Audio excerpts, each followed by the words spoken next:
solo.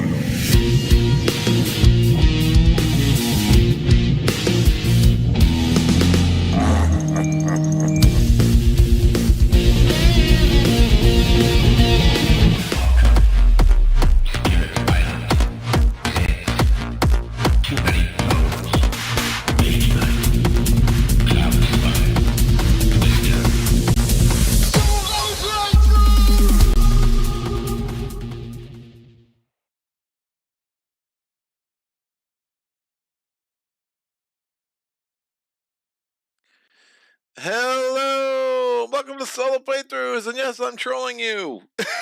I'm not trolling you. Tabletop Troubadour, is Greg trolling us? Isn't this supposed to be Primal? Yeah, Primal got rescheduled.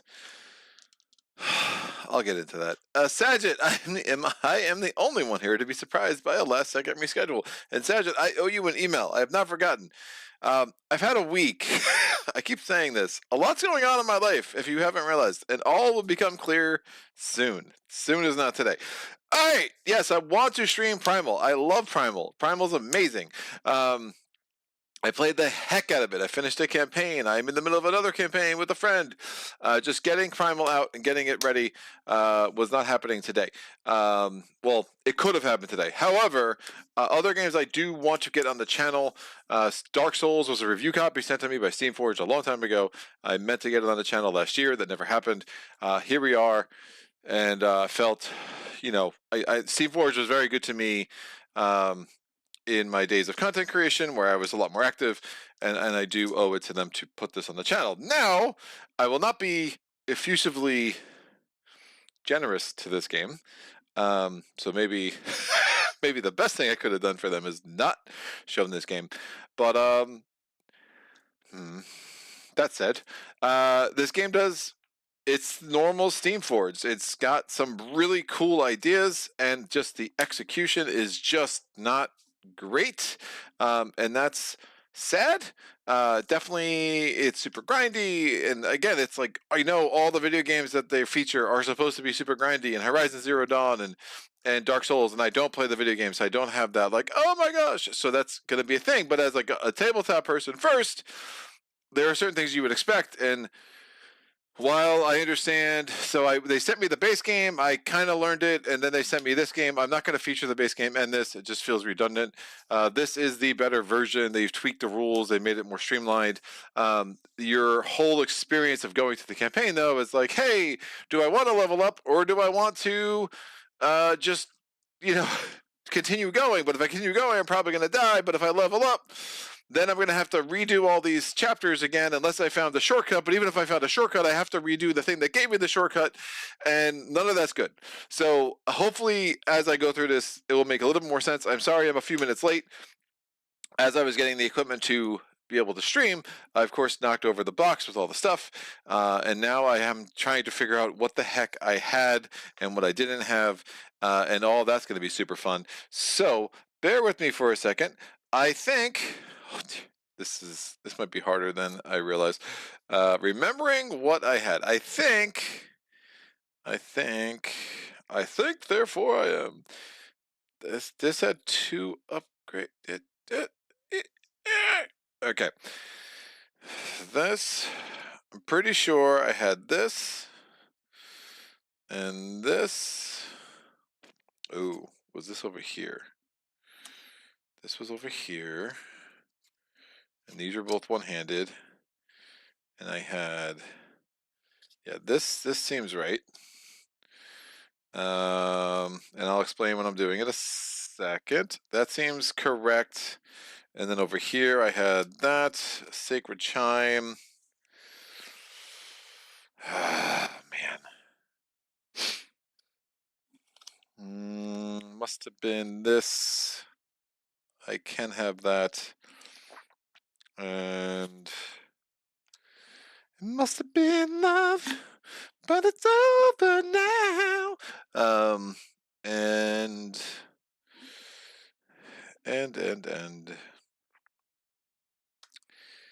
I really don't remember what you. Oh, I definitely didn't have any of you, because you don't go with my characters.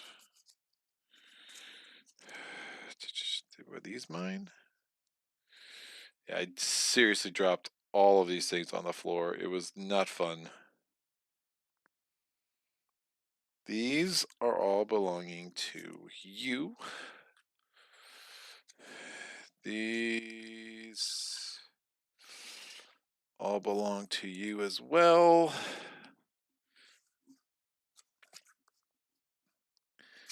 This, did I have the cleric's robes? I don't think I had those active. Oh, this belongs to you as well. All right, that makes more sense. Sorry, so these are the thief's equipment. I'm not playing with the thief. I'm playing with the pyromancer and the cleric. I guess I had that. Oh yeah, and then that. That looks right. That. Did I also 23 and 20? I also must have done that. That makes some degree of sense. All right, Saget, your life will soon become clear to us. What could that mean? It's a mystery, Saget. It's a mystery. I think now the King of Game is a self that's saying that certain shortcomings are typical of the publisher. Ruthless, so ruthless. Are there scouts or manticores in this game? No, I don't think so. Tables and shooters, thanks for the stay for the singing. Yes, don't stay for stay for the game too. You might look, Aaron. I don't know. There's some good things here. And then Marty says, hello, sir.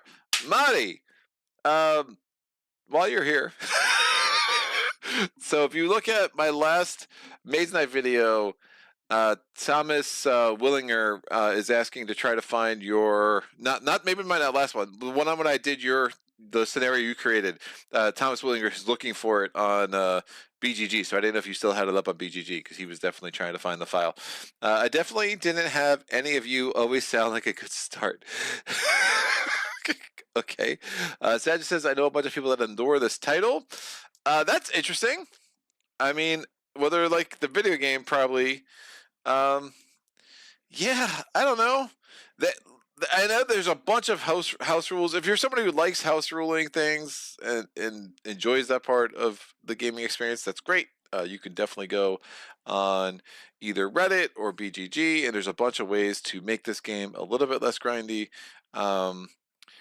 I found I enjoyed playing it until it made me redo things that I had already done. And I'm like, I might want to redo that again in a couple of weeks, but I'm trying to move forward in my game today. And I think anytime you put mechanisms in the game that make me wish I was not playing it anymore is like, why are you making me do this? And I think that's just, it's a flaw in game design. And as much as Steamforged, again, if they're trying to encapsulate the feel of a video game, that's fine. I think, but like anything, right? There are certain reasons why movies take some creative license when they're doing an adaptation of a book or or a play. I mean, there's certain things that just don't work in certain media, and ultra grindiness is not something that works for tabletop. So at least not in a way I enjoy. But look, the standalone expansions, including Tomb of Giants, there are two others which I don't know the names of. At least they kind of gave you this handy track, which helps you follow through what you're doing. There are certain kinds of encounters. The encounters look like this. They scale from the easiest levels to the hardest levels. When you win encounters, you get souls. You spend souls to do level up. The level up process is interesting. I don't know how this would work long term, but for something that was fresh out of Shrink, it works. So when you want to level something up, you just kind of remove the level that you're on, flip it over to the grade outside. I don't know why they felt the need to make that a gray number instead of just like an X or something to make it a much more much easier to see. But then when you flip over the other side, that would become yellow. So now you know that the yellow numbers are always your stats. You need to get stats to be able to use different equipment. So like every equipment will tell you, hey, this Karthus curved greatsword needs 0 strength, but 30 dexterity and 19 intelligence and 0 faith. So I had to get up to my levels. You see on the Necromancer, I'm at tier 3 for strength, tier 2 for dexterity, tier 2 for intelligence, and tier 2 for faith. That allows me to keep these weapons. And then the cleric has tier 3 for strength, tier 3 for dexterity, tier 2 for intelligence, but only tier 1 for faith, even though they're the cleric. A part of that is there's some asymmetry, so the cleric started at a naturally higher faith. So to get the equipment I wanted to get with him, I didn't really need to upgrade too much. There's a huge deck of items. That, so I think the replayability could be there. There's a deck of encounter cards, which you pull one after every scenario. Obviously, we'll not be doing that. So I have played through the point where just getting to the boss battle. I feel like there is one mini boss battle halfway through, and I had the same feeling I had with Horizon Zero Dawn. It's like, oh, this is the best part of the game. So 80% of the game was, I kind of have fun, but I'm doing the same thing over and over and not exactly finding it super challenging. And then the boss battle was like an interesting puzzle. So I guess you could simulate all the other crap. I know there were some house rules where people just be like, all right, I'm just going to randomly pull scenarios, take the rewards, whatever, and then get up to the boss battle. But like, I have 13 other games that I'd be rather playing at this time instead of, doing something like that. Mini quality is standard. Steamforged is solid. I don't know why they always make the heroes brown like they did with Horizon Zero Dawn. Just not the most attractive of colors. But yeah, I mean, there's some cool details there. I mean, you can, it's even without any kind of wash treatment. Like, I'm always impressed by the Steamforged minis out the box. And if you look at what they did with Uthia, those minis are freaking awesome out the box. Feel no need to paint them. But if you wanted to paint them, you can have yourself a ball. Saget, no, we read that. Maddie says it is still on BGG under files. All right, I will let Mr. Willinger know.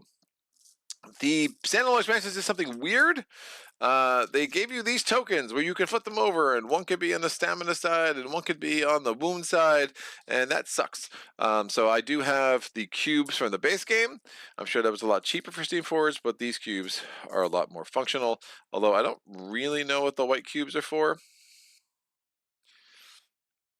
Yeah, I have no idea what the white cubes are for. So, they are things that exist. I'd have to read the base game rules again to figure out why. All right, so when you get a scenario card, the scenario card tells you what the layout is. So this has 2 maps. Now, this is considered one big room when you play other scenarios that are not against the Gravelord Nito. Gravelord Nito, what does it say here? The ground rumbles as the Gravelord emerges, his presence a challenge to those who disturb his unhallowed court.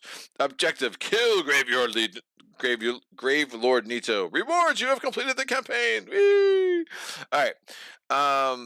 So when you have the setup, it will tell you what goes on different nodes. So this setup, these symbols say, hey, Gravelord Nito goes on that node, and these guys go on that node, and then you get the corresponding card. Some of these things could definitely be a bit bigger. I mean, my eyesight, I'm getting old, I get it, but woof. It is an eye strain at times. So when you find the corresponding symbols, what we have here is one giant skeleton soldier. That giant skeleton soldier has a health of 5. If when he attacks you, you can avoid his attack if you roll 1 evade, so that would be a successful avoiding of that attack. But I don't know why they did this, because no, this is right. It was on the boss cards that I got weird. Now this actually looks right too. So they learned their lesson. The other boss was whacked out. But so they have a movement. If they move and push, it hit you. They will push you, and they'll do damage during that push. But again, you could evade that damage with the same kind of evade roll, depending on your stats. And then they're going to do a 5 attack, and they always go toward the closest. When you attack them, they have a physical defense and a magic defense. I'm probably not using the right terminology, but essentially that's how I understand it, and that will all make sense. So you have to do damage above that by rolling your different dice, and the number of swords you roll is the number of pips that you're doing. The dice do get better. They go from black dice, which are essentially 0, 1, 1, 1, 2, and 2. The blue dice are 1, 1, 2, 2, 2, and 3, and the orange dice are 1, 2, 2, 3, 3, and 4. So lots of damage on those orange dice. The other two monsters we have up here are the skeleton soldiers. They only have 1 health, so they kind of suck. If they run into you, they attack you, and even if you evade the attack, they will give you a bleed token. Now, the bleed token means the next time you take damage of any source, you will take 2 additional. So definitely want to kill those suckers fairly early if you can. Now, the Pyromancer, you have all these slots, right? So if you look at both of our guys, we have the Pyromancer, we have the Cleric, we have 1 slot for armor. We have this armor over here can be upgraded. So this was kind of random. I never really got another really good armor for the Cleric, unfortunately. So that could be something that proves my downfall. So hopefully we can overcome that. We have our Fireball, which I was able to get. We have a Black Knight Halberd, and that is double upgraded, but that does take 2 hands. So when I choose to equip that, the rest of my stuff has to go into my backup. This is my backup location up there. You can only have 2 items in your backup. So I only have 3 items total with the Pyromancer, because when I equip the Black Knight Halberd, I'm going to have to put these into my backup. So left hand, right hand, backup. We have these 2 tokens here. And the other thing on my right hand is a Skull Lantern, which is pretty cool, I think. So if you have a weapon in both hands, you can indeed attack with the first weapon and also attack with the second weapon. There are different symbols. If you see this little yellow symbol, it means it's a magic attack. If you see that symbol there, which is like a blob, like a black blot, ink blot, I should say, with parentheses, that means it's attacking everybody in the node that you are attacking. Every enemy, every weapon has a range. You can just count adjacency. This is considered adjacent. That's considered. There's little lines that kind of show what nodes are adjacent. So I could, in theory, go here and then attack everyone on the spot, but that would cost me 5 stamina. So the cost of stamina, when you play stamina, you have to put them in here. And you also take wounds. If you ever fill up your track and you have to take another stamina or another wound, you lose the battle, and you have to. There are certain rules that happen during the campaign that things happen. You potentially lose your soul rewards. I don't know. It's a lot. So if you just mulligan it and pretend it didn't, which is fine. So I'll go through all my equipment for them.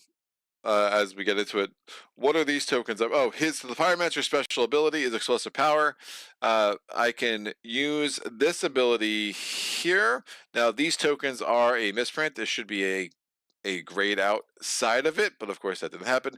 I could use that. So my next attack, that is a magic attack, gains an additional black die. Is it game breaking? No, it's fine, but not the most amazing thing. But I do have an upgrade that when I use that, instead of adding a black die, I can actually add a blue die, which makes me feel a lot better.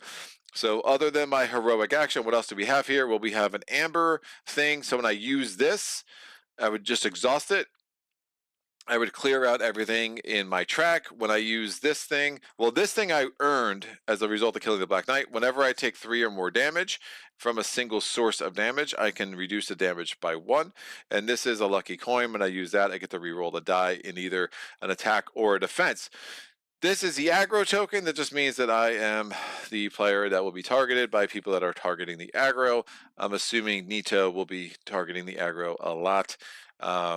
But these skeletons are only attacking the closest, which makes sense. Now, during the campaign, as you flip these things over, they don't refresh. Well, this would never be exhausted. But as you flip these 3 things over, they don't refresh until you do a camp thing, which again, you'd have to replay all the scenarios. I did take a refresh at camp, and then I beat whatever that battle was, the skeleton ball, and now I'm at the boss, and so I'm fully. When you cut after the counter, while these don't refresh, you do refresh your tracks entirely. So I am coming in with all access to all of my little tokens here, as well as completely empty tracks. All right. The cleric's special thing is I can do this to have this character and each other character on the same or an adjacent node heal 2 damage. That can be super cool. The other 3 tokens all work the same. So let me go talk about my equipment. So the hard leather armor. Hard leather armor gives me 1 black die if I'm defending against a physical attack, it gives me 1 black die if I'm defending against a magic attack. It also gives me the ability to roll 2 dodge dies if I'm trying to avoid damage at any point. I should know where the rulebook is. I'm going to need it. Yep, here we go. And I has the ability to have 1 upgrade. The upgrade I have here is when I use the explosive crit heroic ability. So of course it says explosive firepower as opposed to explosive crit. Like there could have been another couple of there were some minor mistakes throughout this game in a way that I found noticeable, not awful, but like woof. Like proofread your stuff just one more time, dude. Like that's just a pretty egregious mistake. Egregious is a strong word. It's a mistake that shouldn't have been made. I'll put it that way. We have the fireball. The fireball card allows me to attack range 2. I can spend 0 stamina to roll 2 black dice. I'm doing magic damage, or I can spend 5 stamina to roll 2 orange dice.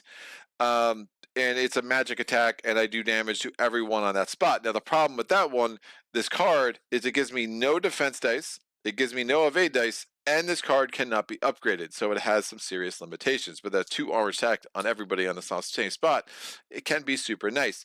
Now, when you choose, well, I'll get to that in a second.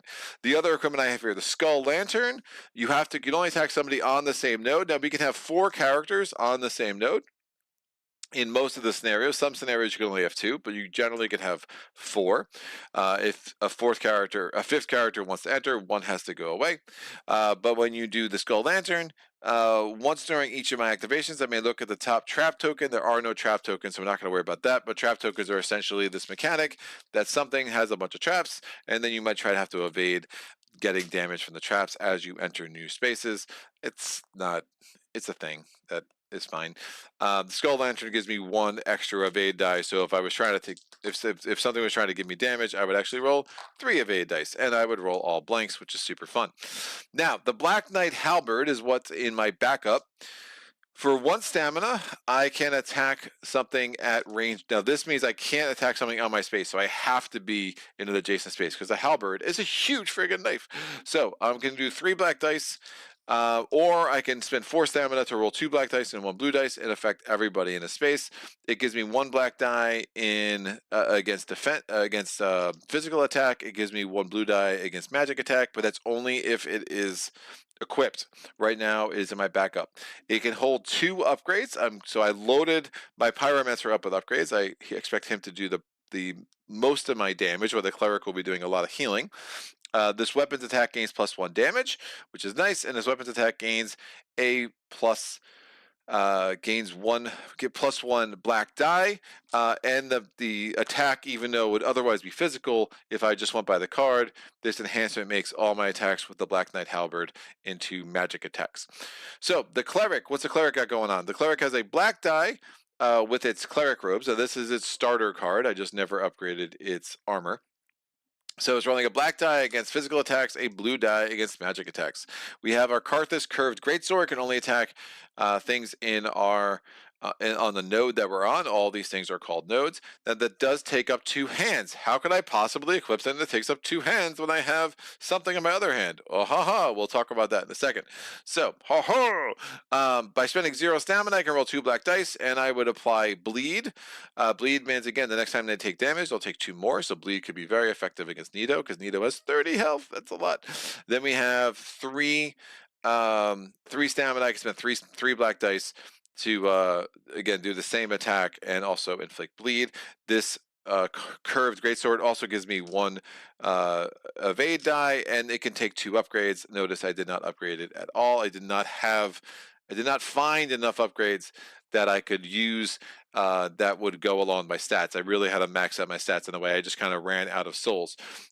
When to upgrade your tiers, just to give you an idea. To go from base to tier 1 was 2 souls. To go from tier 1 to tier 2 was 4 souls. To go to tier 2 to tier 3 is 8 souls. So if you're fully upgrading any one character, it'd be 14 times 4.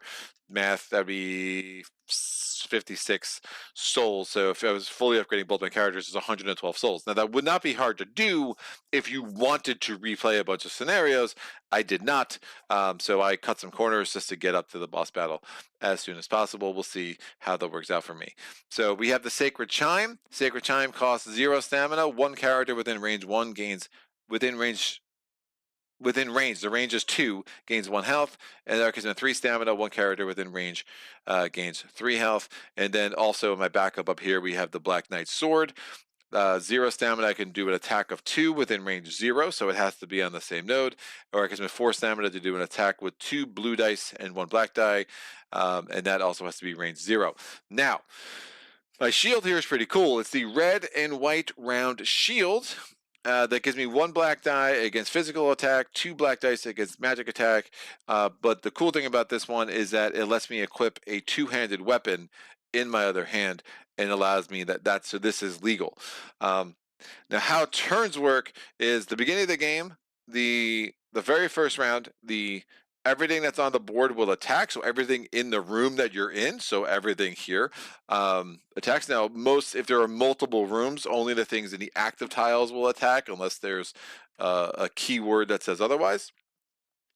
And then you choose one of the characters to attack. So it's not like Gloomhaven or something like that, where it's like all the enemies go, all the characters go, all the enemies go, all the characters go. So all the enemies go, one of the characters go. All the enemies go, one of the characters go. And I actually think that's kind of cool. It's different, and you can have the same character go multiple turns. It doesn't have to, go around the table. So it makes for a different puzzle. At least from what I read, it seemed like you could choose whatever character you want. Maybe while I'm saying this out loud, let me make sure. Playing. Turn order. Nope. Nope. I'm wrong. So now from then on, so that's even less interesting than I thought. From then on, was the first character turn, blah, blah. From then on, characters take their turns at clockwise order on the table. Like that, super less interesting. So you actually have to go in order. So I'd have to choose which of these guys are going, and then the other guy's going to have to go the next turn. It's like, as I was saying this out loud, I was like, something feels wrong. So I definitely cheated getting here, but, I don't feel that bad about it. Let's make this happen. So we have Gravelord Nitro's stats. He has 30 health. The Gravelord's call, when Nitro heats up, place any enemies that have been killed during this encounter on this space again. So there's only going to be 3 possible enemies that can be killed, unless he summons something else, which he might. I have not seen his cards. What does heats up mean? That means there are 3 really sucky activation cards. Now, most enemies do not have these activation cards. They just do the same thing every freaking turn. Gravelord Nitro will have activation cards. When he heats up, he will add one of these 3 at random to his deck of cards, and kind of changes up the order of what he does, which is interesting. He also has sides, which are really hard to see because he's just a ginormous blob. So he has quadrants. He'll do quadrant attacks. I will have to look up the rules for those at least once as we get going here, because it's not the most intuitive thing, but it kind of works. I don't hate it. And then I'll have weaknesses, which allow you to roll an extra black die, I'm pretty sure. So boss arcs. Oh, look at this. There we go.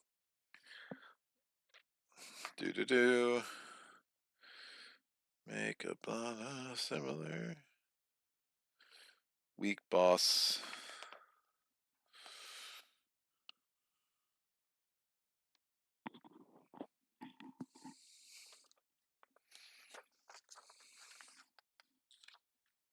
Attacking boss. Yeah, you roll additional black die if you're attacking in the weak arc, and we'll talk about arcs. But ultimately, you can act like there's a big line shooting this way and line shooting this way, which is separating that into 4 quadrants, and characters can kind of go around the different quadrants to kind of be where they want. As you'll see. All right, so he only starts with 5 cards. So again, they're trying to add a lot of replayability to the boss battles here. So even though he has his deck of 1, 2, 3, 4, 5, 6, 7, 8, 9, 10 cards, only 5 of them are going to be in play. I don't know. I feel like that's going to make for some really swinging experiences with this boss battle, but that's fine. I mean, it is what it is. It's a design choice that I think be much more interested in saying, hey, there's 7 cards, take out 2, right? There's 10 cards, take out 5, and then there's 3 other sucky cards and take out 2, right? You're losing a large percentage of the randomness, a large percentage of the possible cards, which is going to enhance the randomness, is what I'm trying to say there. Sadja says, you say Euthia? I did say Euthia. Have not learned it yet. It's on the list. I'm trying to clear some space out of my basement here before too long. But yeah, Euthia is very much like, I'm trying to get rid of games that I know I'm going to be selling, or I have a good hunch I'm probably going to be selling going in, like Dark Souls, so I can enjoy, really dig into games that I'm pretty sure I'm going to be keeping, like Euthia, or Primal, for instance, which I cannot wait to get on the channel pretty soon. Madi says, will I be in Essen? Nah, man, I've never been to Essen. One of these days, this is definitely not the year. Tabletop Troubadour, a halberd is a huge friggin' knife. Greg's Guide to Medieval Weapons. I like it. I will write that book soon. All right, let's get 5 of these suckers.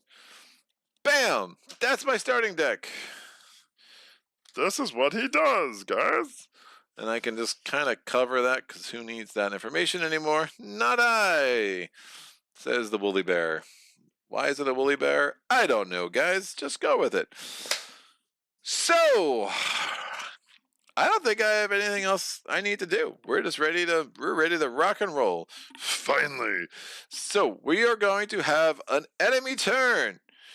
Oh, the rest of the stuff up here, by the way, so this is, if this ever gets to 0, you die. This is so every time you went back, so you couldn't rest every round. So, you had to be a little strategic about this.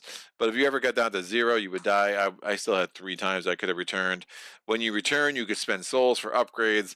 You can visit some guy who lets you pull off the top cards from the treasure deck, and you could buy them. These are your encounter cards. Now, this is like your track timer. Kind of was triggered in some scenarios. For the most part, you just ignored it.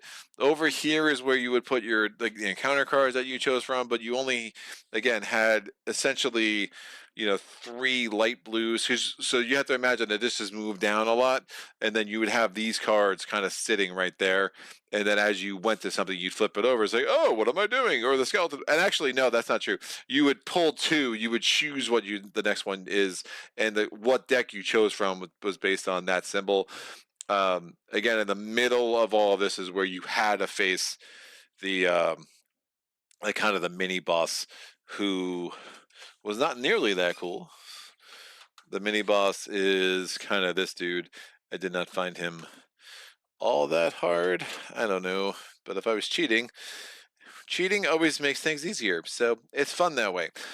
So at the beginning of your turn, what I meant to say earlier, but I did not, is when you can do an equip action, and you could decide, hey, what equipment do I want for this turn? But if you go really hard on offensive equipment, that also means that when things are attacking you, you do not have the defensive equipment ready to kind of save the day. So there are some interesting choices in that. Again, there's a lot of cool things about the system. It's just the packaging around it that is a thing. It's a thing. I feel like I've made this exact same observation with Steamforged a few times. I mean, Bard's Song, Horizon Zero Dawn. I did, again, my favorite Steamforged game was Resident Evil 2 or 1 or 3. I don't know. I got so confused with their marketing. But I liked the Resident Evil I played with the City of Ruins expansion. I liked that a lot. I played through it twice, and then I was happy to get rid of it. But I think that's an excellent game, by far the best Steamforged game I've played. I digress. All right, let's go. Who do I want to go first? Well, we have to go them first. So we're activating them in threat order. So the skeleton soldiers are activating. They're moving 1 toward the closest player. Both players are 1, 2, 3, 1, 2, 3 nodes away. Oh, Gravelord Nito is a 10. So he's like, I am the highest player thing. So I guess I'll put him over here, because otherwise I'm going to forget. So Gravelord Nito, he is his activation, he's just pulling a card, right? Right. So we have these 5 cards. We're going to pull his card, and his card says Sword Sweep. So he is going to move toward the closest player. And when he moves, that's when you actually make him face the node he wants to move to. So he's just going to move there. And then he's got a range 1. He would attack all enemies. And that this gets weird too. So you want to, the top's always his front. So he'd be attacking anyone in front of him here, or anyone to the side that was within 1 node. Obviously there's none. And now his weak point is in the back. So if I can get behind him in my attack, I would get 1 additional black die. So now we know, until we add a card, until he heats up, we know that his 6th turn, he'll be doing that again. But now once we add that card, it gets confusing. Now the other thing too, the rules aren't clear when you add the card to his deck. Are you supposed to reshuffle them all, or just add it to the deck? Because usually deck means the deck and not the discard pile. So I'm assuming you're supposed to reshuffle everything, but if you do the letter, I don't know. It is what it is. There's some errata that needs to be thought through in this game. So hold on one second. I'm about to have a coughing fit. And that was fun. All right, let's go. So I'm going to cake the aggro token, and the Pyromancer is going. Oh, the rest of these have to activate. So the skeleton soldiers are going to go 1. They're going to go toward the Pyromancer, who I put in the wrong spot. I'm going to put them over here. In my head, he was there. That's where he belongs. So they could go anywhere on these 3 spots based on the setup guide, which is fine. But because the Pyromancer is whatever value that is, it's a thing. 6 is Pyromancer's value is a 6, and the Cleric's value is a 3. These guys are actually closest, since they're both the same distance. Since they're equidistant, they're going to go toward the Pyromancer because of that 6. So Skeleton's going to move 1. Skeleton's going to move 1. This skeleton is going to move 1 toward the closest. So the giant skeleton is going to do the same thing. Oh, very exciting. He goes right the heck there. So Pyromancer's turn. At the beginning of his turn is when he can do his equip actions, which is super cool. And then,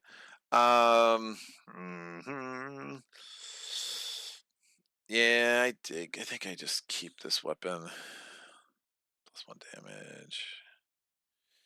No, I could do that. 3 and 1. I kind of like that. Yeah, so I'm going to equip my Black Knight Halberd, which is a large sword. All right, I'm going to put this here. Now these have to both go on my backup, because this is a 2-handed weapon, which means my armor is going to, I'll just put that there to make some room, because I have so many upgrades, guys. What am I going to do with all these upgrades? I don't know why I'm trying to keep this on the camera, because it's not like you could read this thing anyway, because it's so freaking small. But that's fine. So I equipped that card. I can move 1. If I want to move more, I'd be running, and for each additional space beyond 1 that I move, I have to use one of these black dice to indicate that I've spent stamina. Additionally, other characters all get to move 1. So he's going to move 1 because he wants to, and I'm going to move 1 with the character who's activated, which is the Pyromancer. And now we're going to do 1 attack. Now, since I only moved 1, I don't have to spend any stamina. I'm going to spend 4 stamina to do this ability on the Black Knight Halberd. Now, I cannot attack enemies on my space, but I can attack enemies 1 node away. So I'm 1 node away from that, 1 node away from that, and 1 node away from that. I'm going to add a black die because I have this extra ability, plus the 2 that are on the ability. So 2 blacks and a blue and a 3rd black. And I do 1 damage guaranteed, and I'm attacking everyone on this space. All right? So it's either, do I want to roll these 3 dice, or do I want to roll 2 orange? And part of me thinks I'm chasing the wrong thing. Oh, man, I probably should roll. Does that give me any defense? No. Nope. I'm probably doing the wrong thing, but I'm going to do it anyway because it's fun. 4 dice are better than 2, right? And my house is infested with bugs, apparently. That's a dead bug. Gravelord Nita was making a thing of bugs descend upon my house. That one was gooey inside. All right, rolling 4 dice. What a garbage roll. So I rolled that I did 5 damage to everything on this space. Now, I add 1 damage because of the weapon, so that's 6 damage. And now we're looking at their magic defense. Magic because this thing adds magic to the Black Knight Halberd. So, we have 6 damage. They all only have 1 defense to magic, so that does at least 1 damage to both of these guys, and it does do 6 damage to the giant skeleton soldier, -1 for his arcane defense. He's dead as well. They will come back. When will they come back? They'll come back when Grave Lord Nito heats up, but at least I do not have to worry about them making my life difficult in the interim. So again, the Grave Lord's Call. Trust me, we have not seen the last of those guys.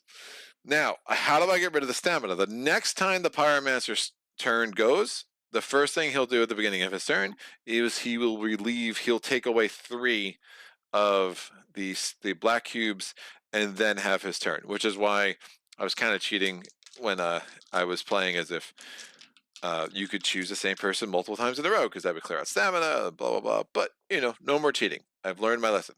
So that is the first turn for the characters, and that's when you move that up. We're going to go back to Gravelord Nito's turn. He's like, oh my gosh, you killed my skeletons. What am I going to do now? He's going to pull a card. His card is, he's going to move 1 toward the aggro character. So he's moving 1 toward the Pyromancer. He has multiple options that will get him there. So this is 1, 2, 3. That's 1, 2, 3. We'll just move him onto that spot because it's super interesting. And that's the end of his movement. He is doing a range 2 attack, and he is within range 2 of the Pyromancer. So he's attacking the closest. The closest would be they're tied, but the Pyromancer has a 6, so he is attacking the Pyromancer, and he's doing 5 damage. But he only has 1 evade value, and whether or not he does damage, he's giving me a poison, which I forget what poison does to me. So we're gonna, find the really handy cheat sheet that they gave you, which doesn't exist. At the end of the model's turn, if it has poison, it suffers 1 damage. So it's gonna guarantee me 1 damage at the end of my next turn. That's totally fine. I'm gonna roll 2 evade dice. In case I do not evade this, though, now it's just a physical attack. How many physical defense dice do I have? I have 1 black die from here. I have 1 black die from here. Now the evade dice I have come from here. So I'm gonna roll these 4 dice. And first we're going to look at the green dice. The green die gives me 1 evade. I successfully evade the deadly thrust, so I don't even evaluate the rest of the dice. It does not matter. So super easy evade from Mr. Nito here. This card's going to go there. So now we know his sequence right now is sword, sweep, and deadly thrust. All righty then. We are going to go to the character turn again. So we're going to take the aggro token. We're going to the cleric, and I guess I don't need this rock. Well, I'll keep the rock as well. So his turn, because otherwise I'm going to fall into bad habits and do bad things.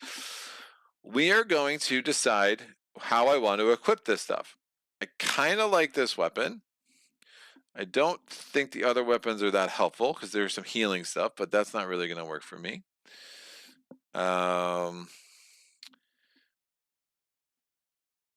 And since this is a double-handed weapon, there's no other weapon I could add to it. Except for this, I could equip at this item, which is the shield, which allows me to have a double-handed weapon. The shield gives me a lot of defense value, so we're just going to leave it as it is. I do need to get to range 0, though, to use the Karthus curved gravesword. So we're going to move 1. I'm going to do this. Oh, he's weak in the back again, and there's just no way that's happening. So I'm going to put that there to move again. So I ran. I'm now standing on his beautiful stomach, and I'm going to, now notice I got poisoned even though I dodged the thing, something I probably should have pointed out. And now I can move 1 with this guy. I do think it makes sense to try to move around the back. So we're just going to move 1 there. And now we're attacking. I'm spending 3 stamina to roll 3 black dice and I'm adding a bleed token to Mr. Gravelord. So the next time he suffers damage, he will suffer 2 more, unless I'm making that up, which is possible because I make things up sometimes, but I think I actually got this one right. I played this like 2 days ago, but I've been playing a lot of games, and my brain is not what it once was, kids. What's happening?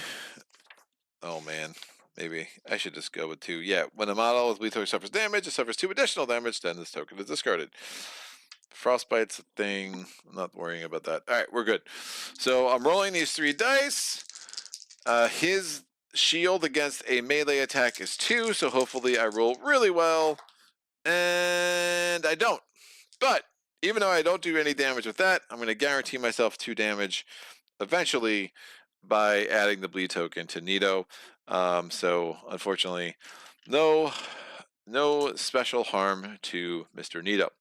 That was the second character turn. What are we going to do now? Well, Nito's going to go with his third card. It is the Deathly Strike. So we had a Sword Sweep, a Deathly Thrust, and now a Deathly Swipe. He is attacking, well, a lot of peeps. So, I genuinely don't know why they put the attacks next to the move.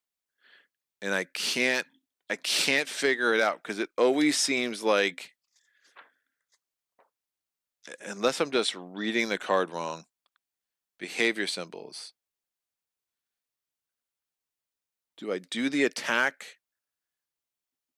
I mean, was the other boss like literally always attacking and then moving? Because that just seems not helpful.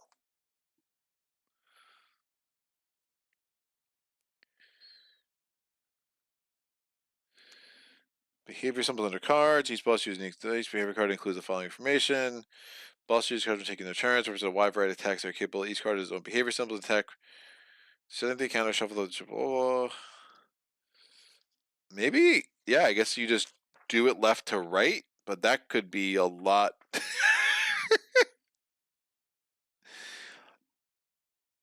That should be a lot clearer. Because when you talk about normal bosses, again, it's like standard Steamforged like rulebook, which is like almost good.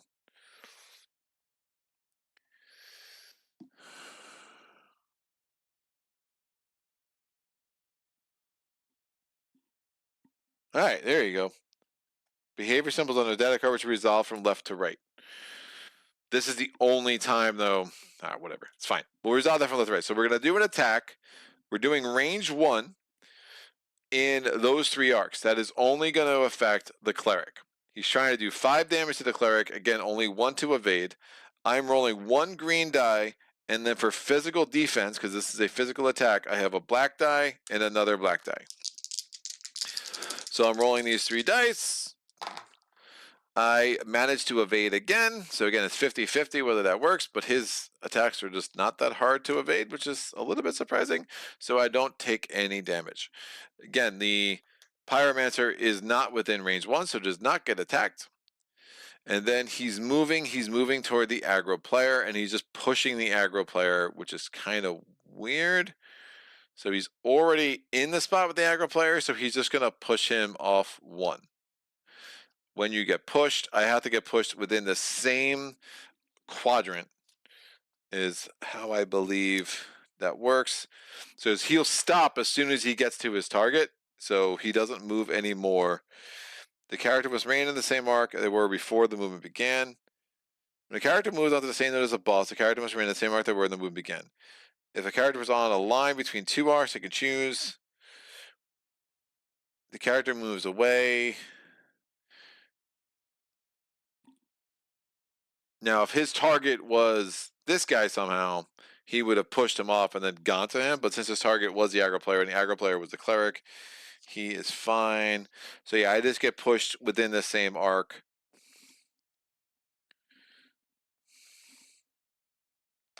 Yeah, when the character moves away or is pushed off a boss's node, they must remain in the same arc. If the character is pushed and there are no available nodes in the same arc due to the wall, the character can move to any adjacent node, touching that wall instead.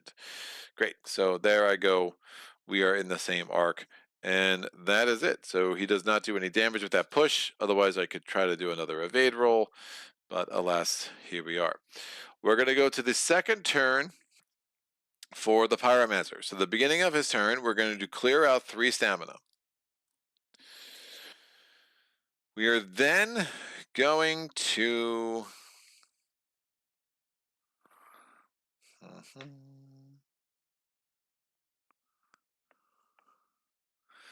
Yeah, he's got a lot of shield. That's range. I can move 1. His weakness is the back again. Now I could move to here and get another die from the back, which is interesting. Because I'd be right on that line, so I could choose essentially what side I'm really on. What side are you on? But I'm going to take a damage into the round, so I do have to be a little bit careful. +1 damage. I mean, I'm just pretty good defensively. So what we're going to do is we're going to move 1. We're going to take a stamina to move a second one. And then we're going to take 4 stamina. So I guess we have the 6, 1. I think it'll be okay. 1, 2, 3, 4. Attack of a 3.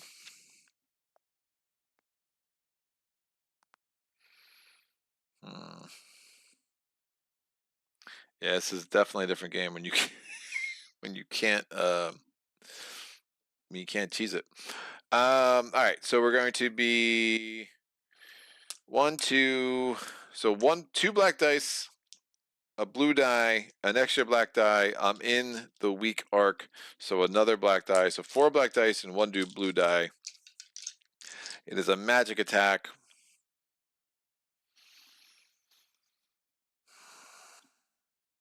It's so many good defense rolls.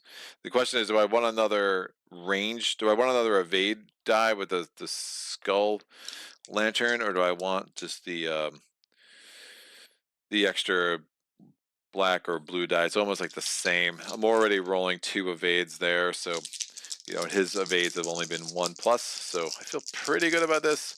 So I'm rolling 5 dice, because again we're in the back arc. Oh, I can move 1 with my cleric. The cleric will move here. I want to keep the cleric close for reasons that you'll see. So we're rolling these 5 dice, and whoa, what a terrible roll. So I could re-roll 1 of them. That's not worth it. So I did 4 damage. And since 2 got through, and there's a bleed token on there, we're going to do, so 4 damage reduced by 2, so it becomes 2 damage, and the bleed token makes it 4 damage, so we're down to 26 out of 30. And at the end of my turn, the poison token goes away, and we take 1 wound. Maddie, is mine corrupted, or does the deadly thrust sound really dirty? Defresh, I'm sure. Jeremy, you're going to cover Morrowind at some point? Unless I missed it already, it looks fun. I do not know what Morrowind is. So probably not. Yeah, the amount of new games I'm adding is extremely limited at this moment, by the way. So these 2 things should be over there. That was my 3rd player turn. It is the 4th turn for Nito. He's like, ha ha ha, you only did 2 damage, even though you rolled 7,000 dice. He's going toward the closest player. They're both 1 away. Oh, he's attacking everybody. Magical attack. Woof. But he's only doing range 1. So since they're both 1 away, he is going to attack the Pyromancers, because Pyromancer's number. Oh, aggro player, I think, is the deciding factor. So he's going to turn to face me, so he creates new lines with what's on his base, which again, not the easiest to see. And he is going to move. He moves 0. What? Why does he move 0? That feels like a misprint. I don't know. He moves 0, but I guess he still chooses a target. If he's not moving, does he turn around at all? Who knows? It's a thing. But he doesn't have a weakness anyway, so it really doesn't matter. I assume he would turn to face the target, which is closest. Which, I don't know. Whatever. So he's doing a magic attack of a 5, and he's attacking both of us because we're both within range 1 of him. So I'm rolling 2 evade dice, a blue die, and a black die to cover this. It is 1 evade.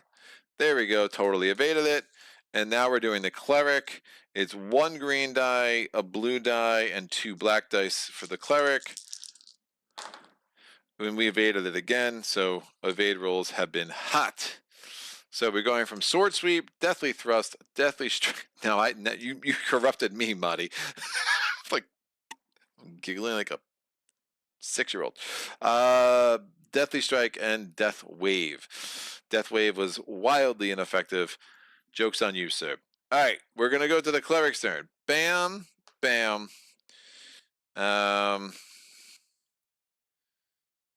I'm going to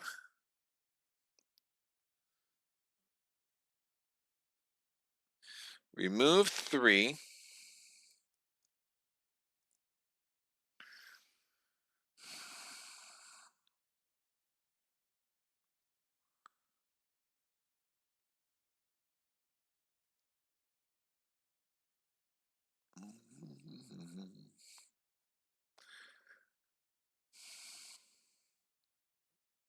Do I take the 2 one-handed weapons? Probably. We gotta get some damage on this guy. So again, he has no weakness here. So I'm gonna re-equip the Sacred Chime and the Black Knight Sword. We are going to this guy can move 1, so he'll just move here.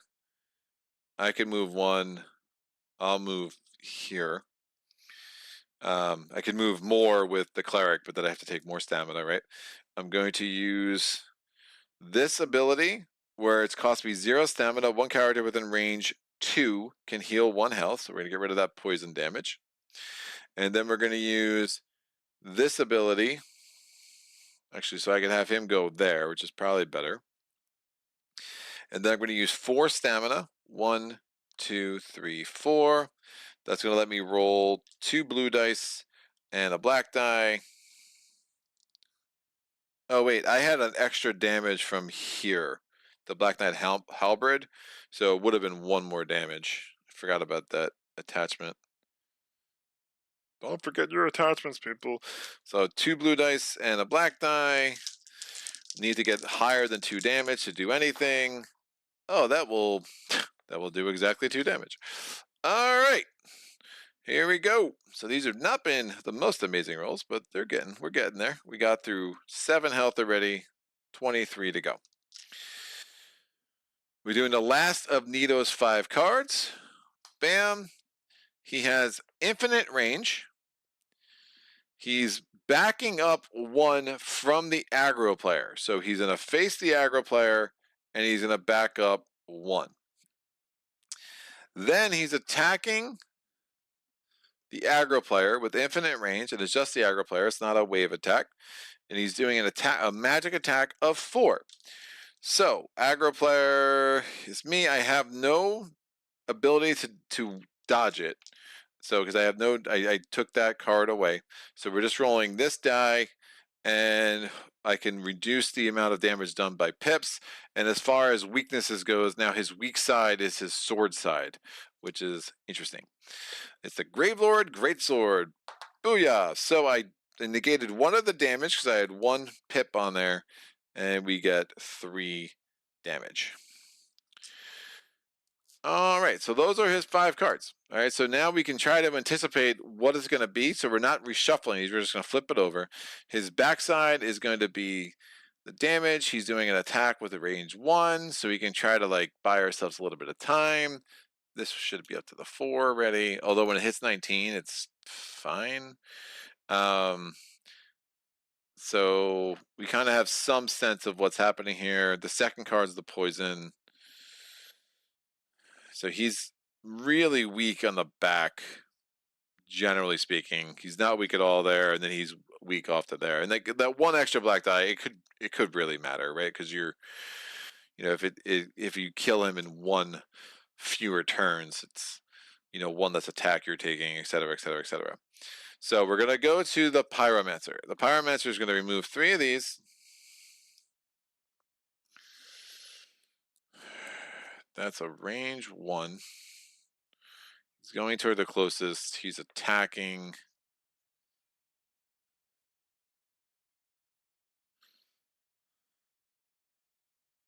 with a 5. But again, he's super easy to evade a lot of these things, so I'm not that scared of him. So I'm removing 3 of these. I'm gonna move 1. I'm gonna run to get within range 1. And so that costs me a stamina. And then putting 1 more stamina just to do the top effect of this, which lets me roll 4 dice, and I'm doing extra damage, and it's a magic attack. So that might be the play. Instead of doing the 4, I know it adds the blue die, but maybe that extra 3 stamina is not worth it. Although it definitely was worth it the first turn, because then I killed everything in that one spot, like in one action. So we're rolling this. Solid roll, so that's 5, subtracting 2, so 3 gets through, plus 1 damage, 4 gets through. So we are at 19. Remember, he heats up at 15, so we do have to plan for that. That was the 5th turn. Graveyard's gonna go, so Nito pulls this card. He's gonna go toward the closest, so he's facing here. He goes here. He pushes me into an adjacent node in the same quadrant. It goes there, and now he's attacking with an attack of a 5. It's only got 1 evade value. I roll 2 evade dice, and I roll, since a physical attack, I roll 2 black dice as well. I just need 1 evade die to come out good. Oh, did not happen. Woof. Now I could re-roll that. Seems unnecessary at this point, so I'm just going to take the 5 damage. I subtract 2 because of the 2 pips I rolled, so just down to 3 damage here, which isn't great. All right. And now his weakness is the back.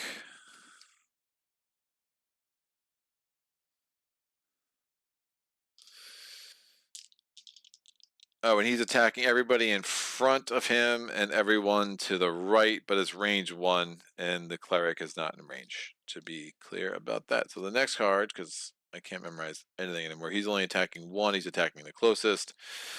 So the cleric's going to keep the same arrangement here. We get 3 stamina back.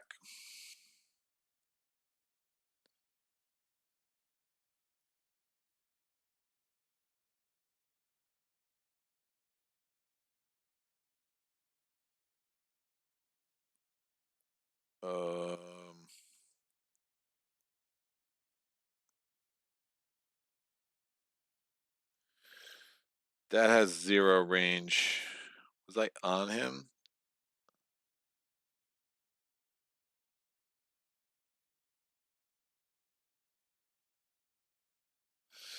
He faced me and backed up.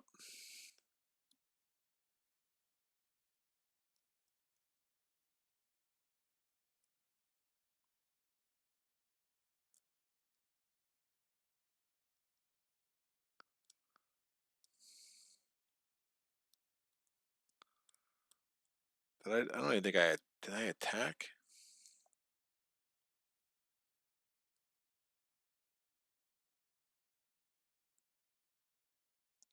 I think I messed up the range on that card last turn, so I should have been here.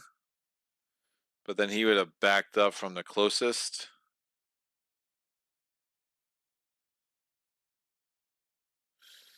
Yeah, he would have backed up from the closest, which would have been me.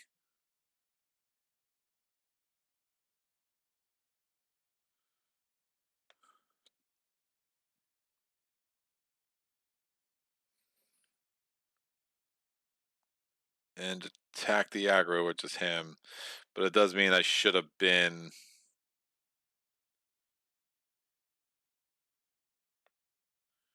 Well, he would have pushed me.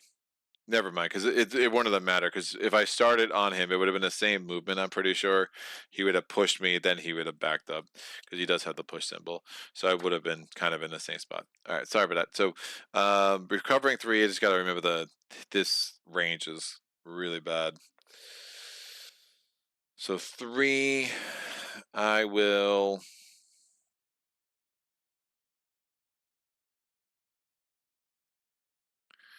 There's really no reason I'm not doing this. So, man. That's also range 0, which isn't great. And these come down here. So everyone can move 1. He's going toward the aggro next turn. So I don't want to take too much. I do want to heal up the pyro. So I'm going to rotate. Oh, that's the double weapon. That's why I didn't have that in. Yeah, I'm going to put this in because it gives me an evade card. Oh, I can't do that. I'll keep the sword in and this. So I remove the 3. I'm going to move over here to try to get him to turn toward me. And we're going to move him here. Then we did the equip. He moved 1, didn't run. Other characters can move 1. And then I'm going to spend 3 to heal a character within range 2. I'm healing the pyro. That is, I think, makes the most sense. Keeps my character action.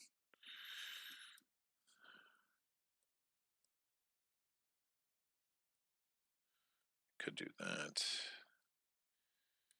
2.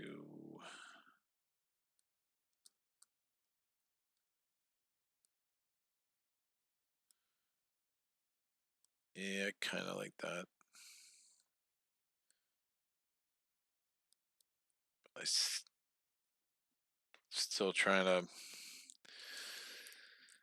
balance the health. Yeah, I'm wondering if I use the thing and just clear everything, but I feel like that's a mistake.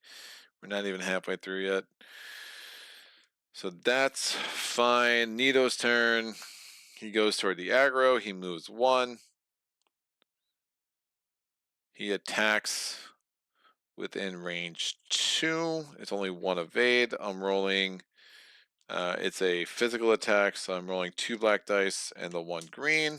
The evade here would be very nice. Evade works, and we get a poison. All right, and he's weak from the back, which is exactly why I wanted him to go over there. The Pyromancer is going to recover 3. Is going to move 1. The Necromancer, the Cleric, is moving toward. Oh, he attacks immediately. Front, left, and right. Yikes. Range 1. Great. So the Cleric's going to back up. The Pyromancer is going to just spend 1 to do this top line attack. We're rolling 3 dice, 4 dice, and we're doing +1 damage.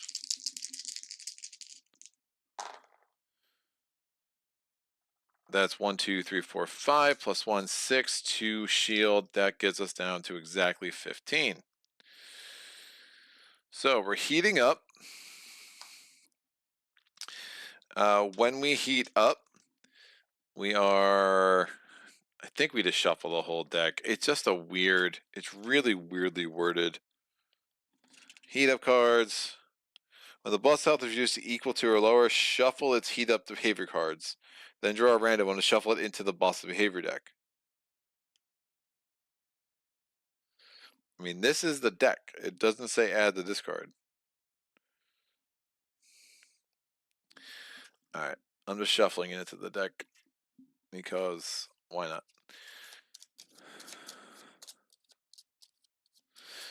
Read it literally, kids. So we heat it up. We're going to shuffle this into the remaining 4 cards.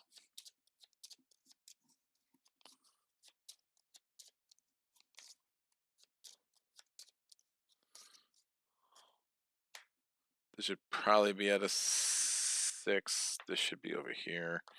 So at the end of this will be 7. And then these guys have been killed on a counter on the thing. So they can all go there with Nito, because again, you could have 4 figures. Some of these large figures make this absurd, but here they are. So that will be fun to contend with. So we're now going to go to, that was the end of that turn.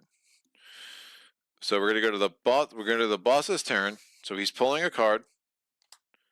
He's moving toward the closest. Moves 0. So we're just going to have him face him because I can't figure out another reading of how this card should go. He's attacking everyone within range 1, which is only the Pyromancer. He's doing a magic attack. The Pyromancer rolls a blue and a black against magic attacks, and we still have 2 dodge. We only need 1 to dodge it. We successfully dodge it. Amazing. So Nito's turn is done. We're going to do the skeleton soldiers. They're moving toward the closest. So he moves here, and he'll push me. And when he does that, I get a bleed token, no matter what, and I can dodge his attack. He's doing a physical attack of a 2. I can roll this, and 2 black dice, so I don't have a blue die against physical attacks. We dodge that. This guy goes toward the closest, which is, it's a 1-2, 1-2, but we go toward the aggro player, so he's going to move here. And then this dude moves 1 toward the closest. Again, same thing, so he's going to go here as well. So they're going to activate every turn, which is interesting. They only do attacks when they push. This guy will do an attack range 1. He's doing an attack of 5. Again, only 1 to evade. He's attacking the closest. So same 4 dice to try to dodge it. And we dodge it again. So dodges have been really good. Since it didn't take any damage, the bleed does not trigger. All right, we're going to go to the Cleric's turn. Cleric's taking 1 damage guaranteed at the end of this turn. So that's a thing. We're going to heal 3. Every other character can move 1, so we're going to move back there. Nito has no weakness shown. We have to do 15 more damage. Oh, and we take damage. We should have been reducing damage by 1, so it would have been 1 less damage there. Yeah, that's right. I forgot I had that Ember, which would have meant I probably could have just used this heroic action before and just healed this both back to full instead of healing 1, but it's fine. This too shall pass. So he has no weakness, so attacking him with my relatively weak attacks isn't probably the best idea. I could just make him bleed. Kind of like that.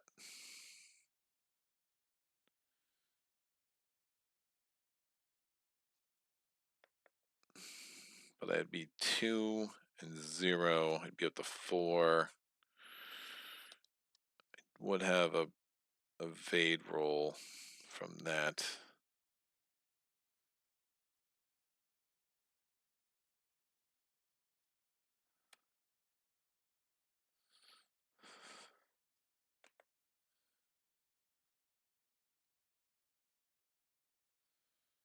One, 2. Remember, I can have a double-handed weapon with this. So if I move, if I'm there, I'm closest all of a sudden. So that's a bad idea. That is a really bad idea. So I already moved the 3. I'm going to spend the 0 to heal 1 health.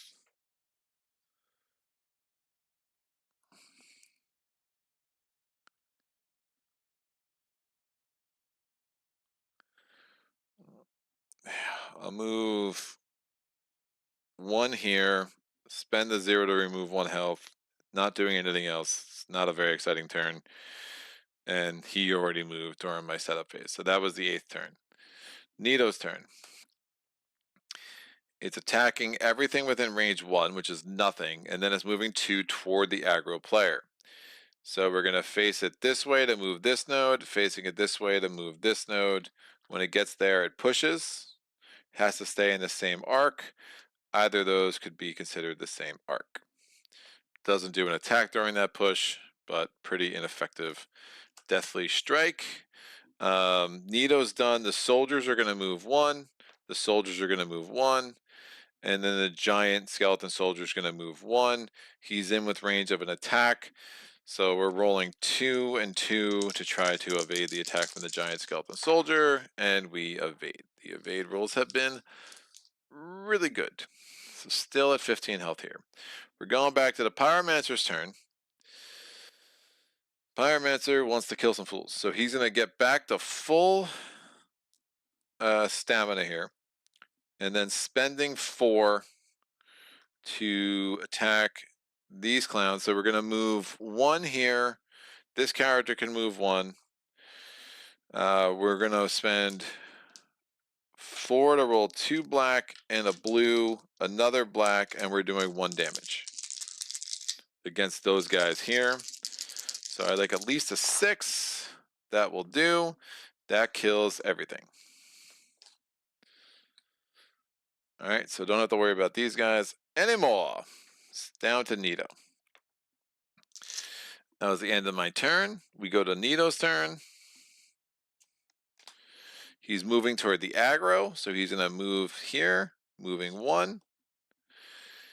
He's attacking everything range 1 in the front, and its weakness is on the sword side over here, so that's super interesting. He can't attack at all. Oh, it's a repeat. I might have missed that repeat before. He should have done that attack twice. I will have no recollection of who the hell he was attacking. We will assume I dodged it. Oh, this is the one we just added. So that's why I was saying the repeat. So repeat, it's 2 to dodge instead of 1, and he's adding a poison.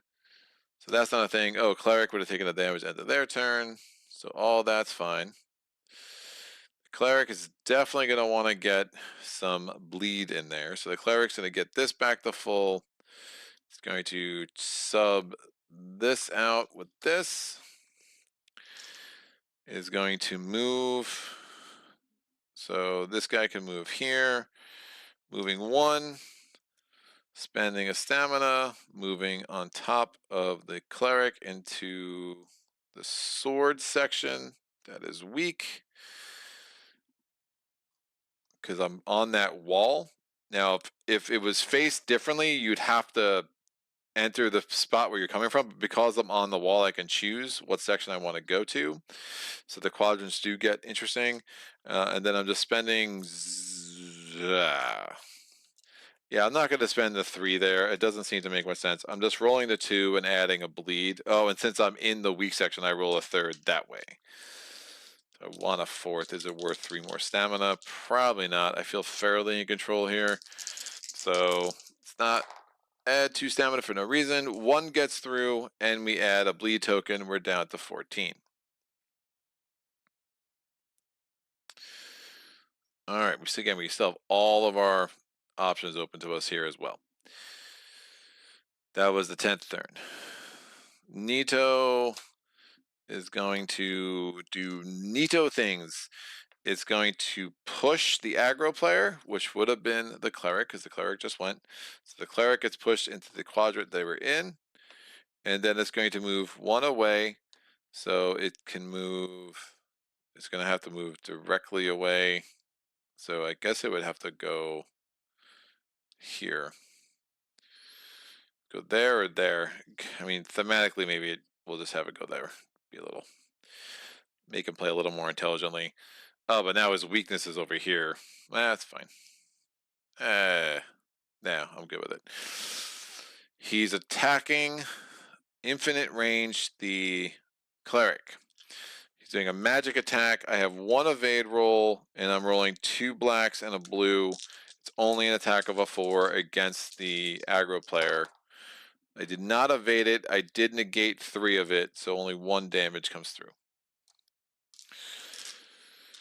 All right. This is going to turn over on their next turn. So now it's the Pyro's turn. Remember, we have this, which is nice. The weak side's over here. Going to be hard to get to that. You have this Fireball, which is a range 2 attack, so I don't hate that.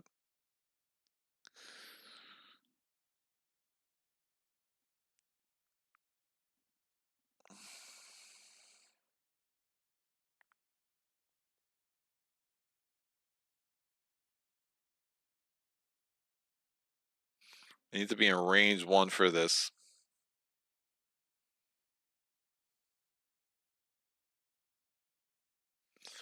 I'm going to remove 3. Cleric's going to move 1.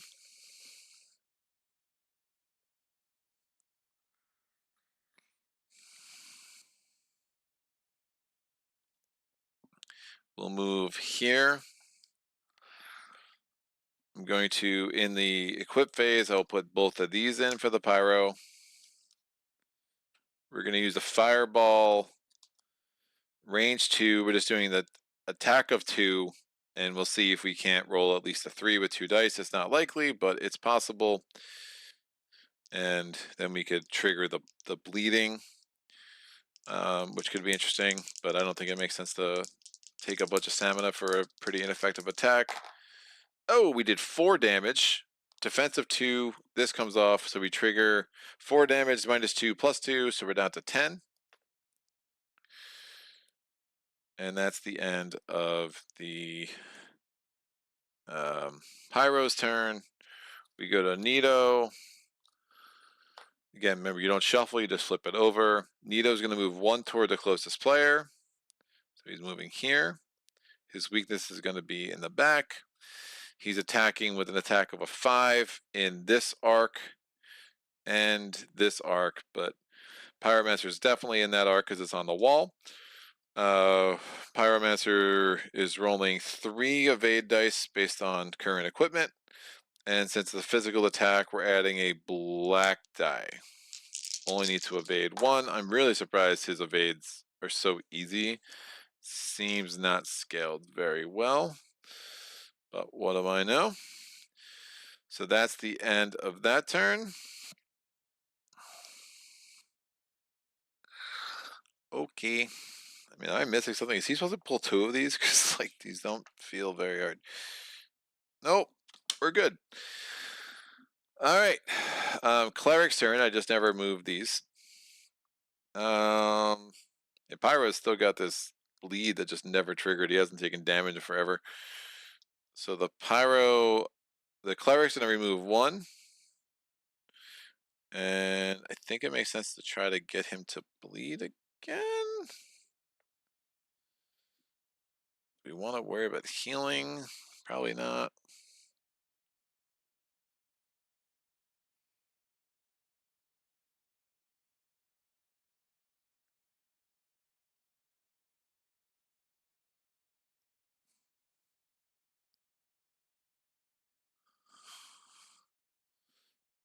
I guess he got pushed. Pushed 1 away. Yeah. So we ended up all the way over the hell over there.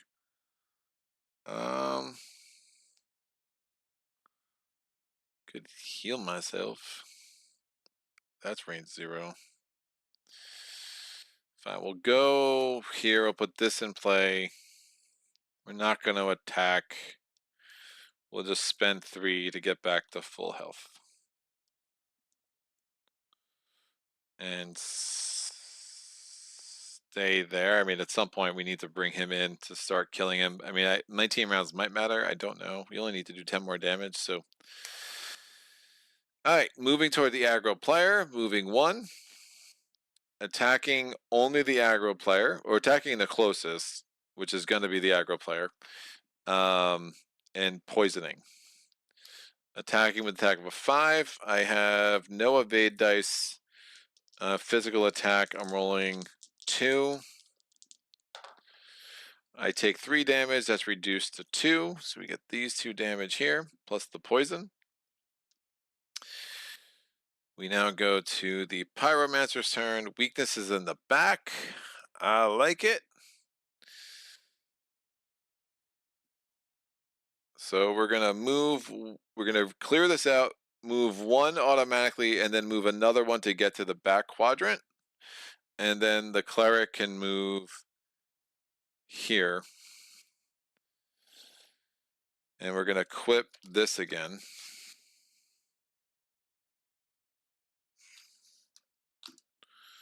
That's still on the screen. I'm gonna spend 4. 1, 2, 3, 4. I'm rolling 1, 2, 3, 4 blacks, 2 from here, 2 because I'm in the weak spot, 1 from there, and a blue. End up doing +1 damage, and it's a magic attack. That's a horrendous roll. So we did 2 damage gets through +1, so we did 3 damage down to 7.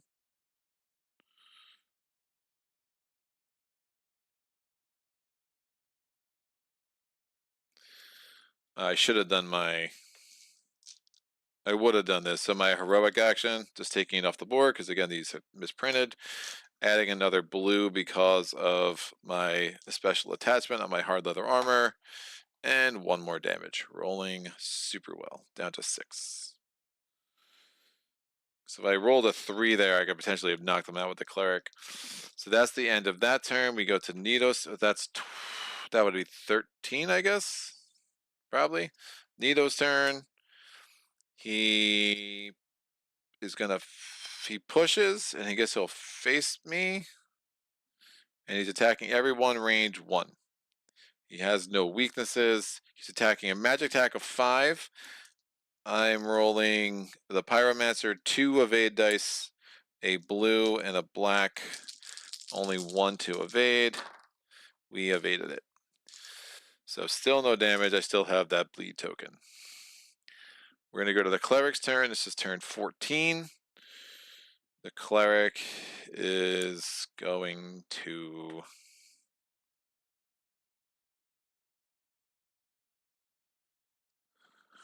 to equip this.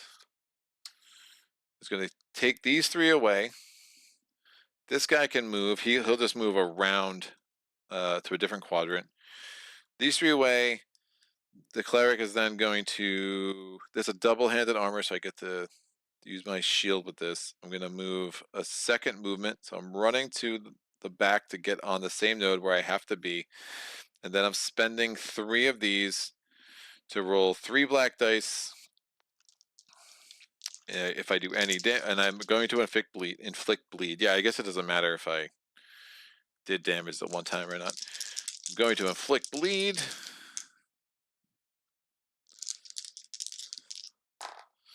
That's a good roll. So 6 minus 2 is 4. We added the bleed, so 2 health left. And then I'm going to use this ember, so that's now exhausted, to get rid of all my stuff here. End of my turn, I will take damage because of the poison. That was turn 14. Nido is going to attack everyone that's not in the back, so he will be attacking the pyro. All right, so the pyro is getting attacked. It's an attack of 5. I'm rolling 2 evade dice. And it's a physical attack, 2 black dice. So I super evade it. Bleed token still there, which is nuts. And then he's moving twice toward the aggro player. So he's going to face the aggro player. Aggro player gets pushed. No weakness is still on the back now. And now we go to the pyro's turn. Pyro's going to get 3 back. It's going to move here. And then it's attacking. It's going to spend 4. We're doing 2 black dice. Another black die because we're in the weakness part. And then we're rolling this blue. Oh, we cannot be range 1 for this. So we'll have to run to get. We can't be range 0 for this. So I have to get off of him. Get off me! We'll roll this. That might have been Was I on him last time? I don't remember. I probably would have had to have another one last time. Not that it mattered. I did not get close to death. I mean, I had my reroll token, so a little gambly since I was bleeding. That could have been really bad if I had taken any damage. But there you go. So that is 1, 2, 3, 4, 5, 6 damage, -2 because of the shield, 4 damage plus the bleed. So Nito is dead. So yay! It's fine. I don't know. There's something here. I don't. He felt really cheesed. I actually found the first guy a lot harder, although I do have a lot of good equipment. Again, this thing came from killing the first mini boss. That came from killing the first mini boss. So maybe it's one of those games you get the right equipment. This game's not going to be that hard. What else is super upgraded? That's a starter card. And nothing else here is super upgraded. This is a special card to the Pyromancer. So I do like some of the things they do with the treasure deck. You know, there are certain items that only get added if you are playing based on the characters that you're playing with. The Tomb of Giants comes with 3 characters. They're pretty interesting. The base game comes with 4. So I think every standalone expansion came with 3 more characters. There's a ton of expansions for the base game. I mean, you could spend a fortune on this game, and if that's your thing, I get it. It's just, again, you're gonna probably want to find some of the house rules. I mean, in some ways I put this kind of on the par from the boss battle standpoint. It almost feels like Endgame. Cthulhu Death May Die, which is a game I did really like for a minute. Ended up selling all of that though. So it is what it is. Fresh, 0 move just means he will still do a push to turn to face aggro player. Thank you, D Fresh. Looks like Jeremy says look like a more complex game, similar to Primal. Mali says I have to go. Good luck. Tabletop Troubadour says yeah, well, looks remarkably similar to Primal. Want to hear Greg thoughts in comparison since he likes Primal so much. My phone is dying. All right, I'll look it up. Yeah, I'm at a point right now, like where if something's similar to something I have, I'm probably not. I'm probably hard out. It's just not. Am I Marrow Wind? Am I spelling this wrong? Is it on BGG?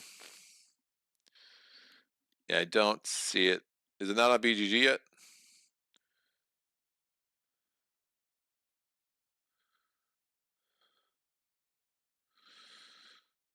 The Elder Scrolls.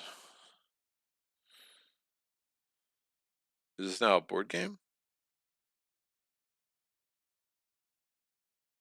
Morrowind.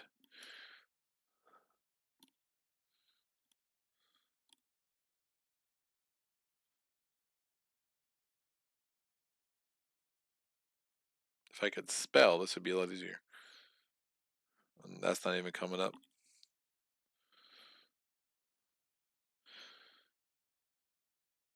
Board game? Yeah, I don't see it.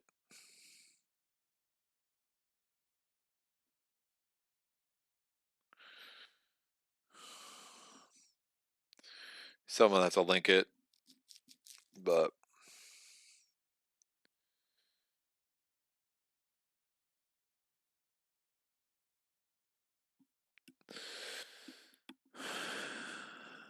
Morrowind. Yep, sorry, not finding it. But yeah, probably not covering it.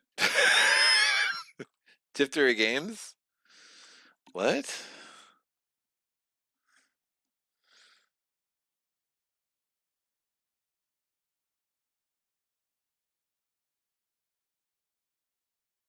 Is that their Elder Scrolls game?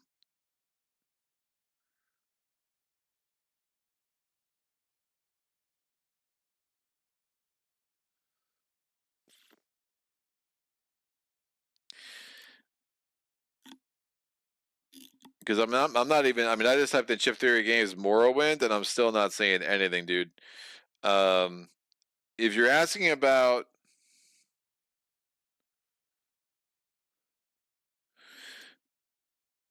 I mean, look, I love chip theory to some level, but there's some of their newer stuff, like 20 Shaw has been good. I played a prototype of Elder Scrolls and I bounced off it hard. It was definitely not for me. Um, Still love Too Many Bones. Love Classfire. I just can't get it to the table. And Too Many Bones, to be clear, like I have a love hate relationship with Too Many Bones. Like sometimes, I mean, it's just so damn swingy, and like the swinginess is like part of the point, I guess. Like it's just zany, but it just doesn't work for me all the times. But yeah, I'm still not seeing Morrowind. Morrowind.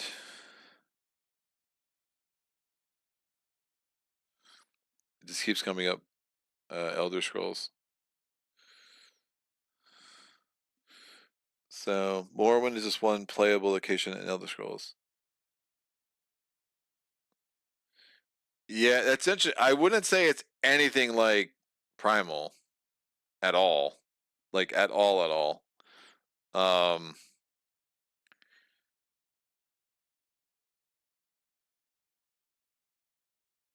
I mean, from when I played, I mean, it was much more Too Many Bonesy with a map. That it kind of like, I had some issues. I mean, if there is a similarity with, you have these competing, you're playing stamina, taking wounds. That felt like a little bit like the Elder Scrolls, but again, I wasn't very impressed with the prototype. I do understand there was a lot of development since then, so I'll give them the benefit of the doubt. But I mean, as it is, I'm sitting on top of Marcus Victorum and just waiting for the new stuff that comes out, so I can not have to play 9 hours every time I want to play one game.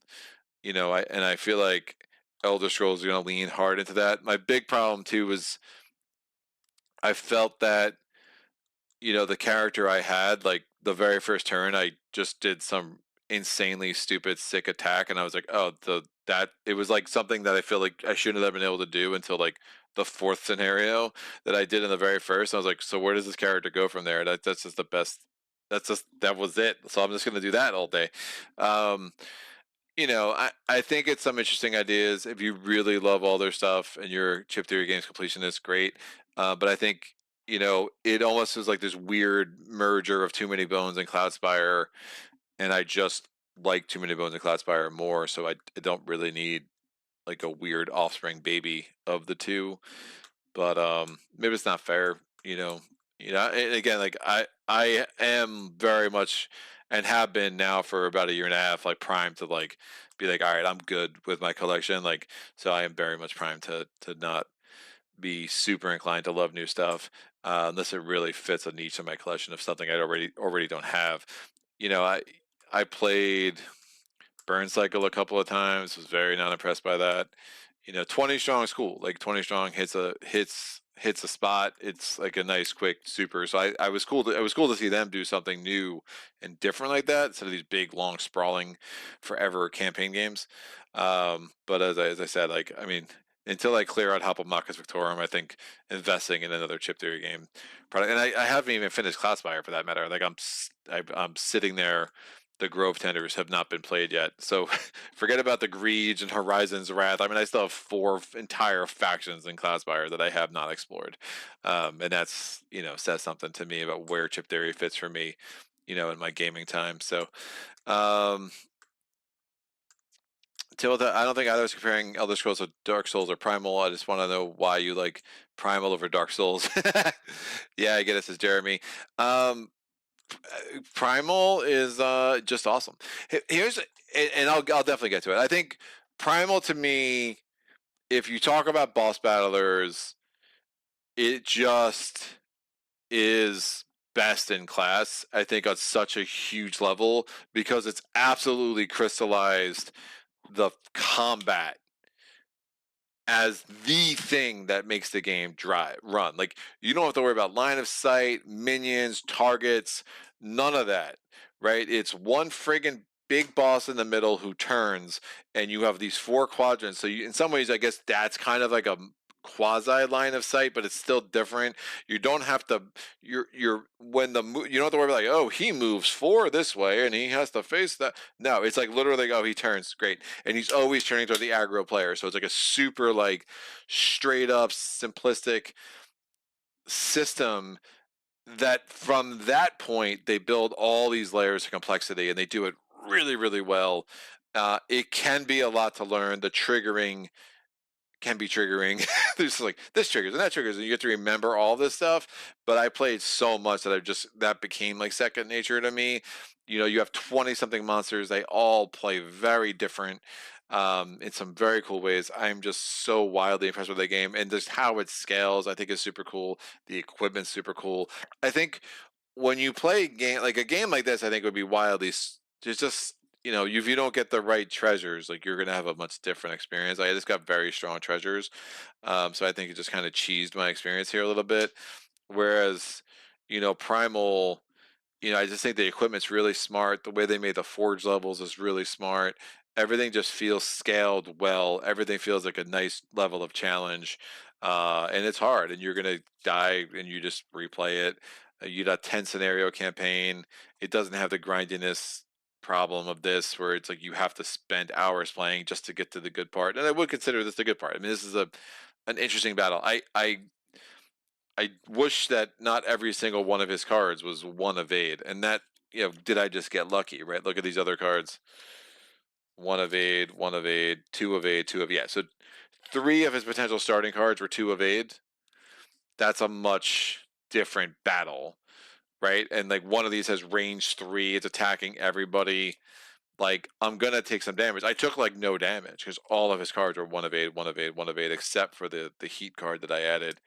And with my equipment, I'm rolling. I was rolling two evade dice more often than not because I just kept having the pyromancer be the one taking these attacks. So it's fine. They again, I feel bad. They did a lot to really support my channel, and I just they sent me these games, but it's just a number of times like, all right, I'm ready to move on. Again, Horizon Zero Dawn. I mean, if you just had the boss battlers, fantastic. The rest of the game was terrible. Really bad. Bart Song, lot of great ideas that are just like, I'm what? Like just the way they had those maps built was so dumb. Like I just don't even know what they were going for.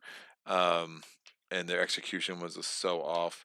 So it's an interesting company. Again, I'm super appreciative that they saved Uthia.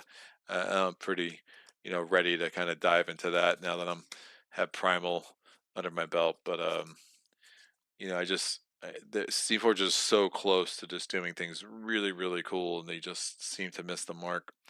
I don't understand the one dimensionality of only 5 cards monster. Yeah, especially the boss. I mean, 5 cards for the mini boss made sense, but you could have made it 8, right? You could have, but I guess they're trying to get the player to like learn the pattern. But like honestly, the pattern, when I wasn't taking any damage, who cared about the pattern? I was just going to get on top of it and kill it. I did find my experience with the mini boss a lot more engaging, but I also had much worse equipment. So, it really came down to finding that weak spot to get that extra black die was like super important. This just felt like, oh, I'm going to wallop you. And I mean, twice it was like, oh, all the monsters are out. All right, I will do 6 damage and kill them all at once. I mean, these guys were just an absolute joke of an entity. They didn't matter. They were absolutely irrelevant. You know, with a card that's letting me doing. So I'm doing 3 black dice, a blue die, and I have +1 damage going in. So I just need to roll a 6. Like, all right, I'm gonna do that more often than not with 4 dice, um, and +1 damage. So I just need to roll a 5, really, because all their defenses against magic were so low. So it could just be a case where my equipment was just too strong for this to be that engaging. But like I don't know. I mean, it does a lot of interesting things. I'm glad I finally learned it. Um, but there's a reason why I don't. Is it 6.5 on BGG?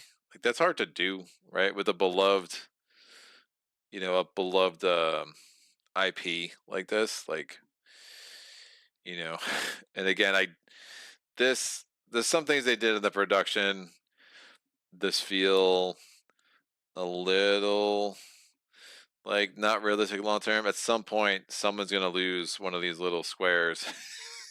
Like these should. It would have made more sense that just give me a four-sided die, right? Make this a little bit bigger, and then the die just all right, put it on. You know, put it on as it goes up. The player boards are a lot smaller in the standalone expansions than they are in the base game, which in some ways I think that's good. The player boards in the base game I think are just absurdly large, but they could have done some different things here that I think would have been a little bit more friendly. Because I'm just like when you store this now that these are all loose, like I'm just be afraid that they'd fall out, and there's really no good backup system. So but that's that. Pyromancer and Cleric win pretty easily. It wasn't really ever a threat, but good times. Yeah, and then the printing issues. I mean, the fact that this, like, your heroic action doesn't have an exhausted side is like it's a pretty big miss in quality control. Like, I don't know, man. It is what it is. I almost worked in the board game space. I ended up not working there, so it must be harder than I realized to just make sure there's no screw ups like that in the development of your game. But woof, sometimes I do wonder. The original one had great character boards. Yeah, they were big. They were probably unnecessarily big as like the one thing, but yeah, they were really nice. And it didn't have this weird pop the token out and flip it over system, which is just really not well thought out. I mean, it's like one of those ideas that I don't mind somebody having the idea, but at some point someone should have been like, that's not very practical. Or it's not very player friendly, because again, now you have a board that the more you play this, the more likely you're going to lose one of these numbers. And you kind of need the numbers, they're kind of important. Whereas again, there's only 3 characters to get 12 more dice. I but then I mean, but even if you do that, like you could have shrunk this up, made this board a little bit bigger, and just had dice that just had those numbers, almost like too many bones, right? Where you're just the number indicates what you want it to indicate. So as you go to different tiers, you could just move up, or even better, you don't even have like you could just have a little chart on the side with what the numbers are, and then you just leave like you just have like tier one of the number on the die, so the die stays in the same place the whole time. So you reconfigure it that you're just that the die kind of is much more clearer from an information standpoint um than like pop it. Oh, that's yellow. That's where I am, right? Like I don't know. It's weird. Little nitpicky, but things I think about. So, all right. This was cool. This was a lot easier than I expected. I thought I'm gonna have to run this back because again I had literally never faced Gravelord Nito. And I think that's if we want to talk about Primal, right? Um yeah, that repeats 3 times. I don't know, man. Just poison. Yeah, I don't understand his design at all. He does not seem very challenging. The monsters in Primal are all hard, and there is a sense where learning their behavior deck is a key part of beating them, and I think that's super cool, right? Because if you're like really saying, "Oh, we're hunters of these monsters," we have to learn the behavior patterns and like the reactions of the monster that we're up against, and I think that's like such an interesting part of that game. But even knowing the reactions, it doesn't make it easy. It just means you have to plan around things and remember things. And I love that part of the game where the game kind of responds to the players developed understanding, not of the mechanics so to speak, but like understanding of the world that's there, right? um and you're like, all right, so I can, if I do this, he does that. So how do I plan around that? And that puzzle, the dynamic nature of that puzzle, especially the way it works in Primal, where the behavior deck keeps getting shuffled, so things come out in different orders, which creates different synergies for the monster. Like it's super cool, and such, it's really well executed. Um, so I'm a huge fan of that game. So I'm excited to feature that. Fortunately, featuring that before the middle of next week is unlikely, but actually before the middle of the week after next might be unlikely. But I will definitely try to get that on the channel soon. So this was great. Any questions, comments, epiphanies, places where I cheated? I definitely cheated in some scenarios getting here. I'm glad I reread the rules before we started. So yeah, you have to go in character order. That's fine. It just obviously didn't create too big of a hurdle for me. So we made it work. But hope everyone has an amazing day. And until next time, happy gaming. Son.